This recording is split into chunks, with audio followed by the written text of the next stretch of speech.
আমাদের পরিবারগুলোকে নবীজির আদর্শে আদর্শবান হওয়ার তৌফিক দান করেন। সবাই বলি আমিন। যার আদর্শে গোটা পৃথিবী আলোকিত হয়ে গেল, যাকে পেয়ে গোটা আরব জাতি পরিবর্তন হয়ে গেল, যাদের কাছে ভালো মন্দের কোনো পার্থক্য ছিল না, একটা অন্ধকারে নিমজ্জিত জাতি একেবারে সোনায় সোহাগা হয়ে গেল, আলোকিত হয়ে উঠল। যার আদর্শে আমরা যদি আজও তার আদর্শে আদর্শবান হতে পারি, ইনশাআল্লাহুল আজিজ আমাদের পরিবার জান্নাতি পরিবার হয়ে যাবে, সমাজ জান্নাতি সমাজ হয়ে যাবে।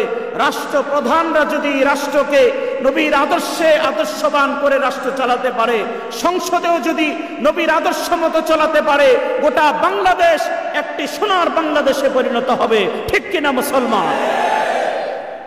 এছাড়া বিকল্প কিচ্ছু নেই।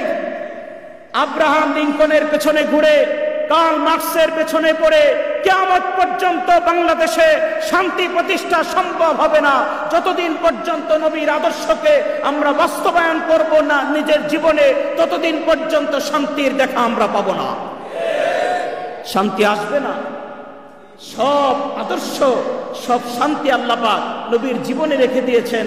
আমরা চিল্লায় বলি আল্লাহু আকবার।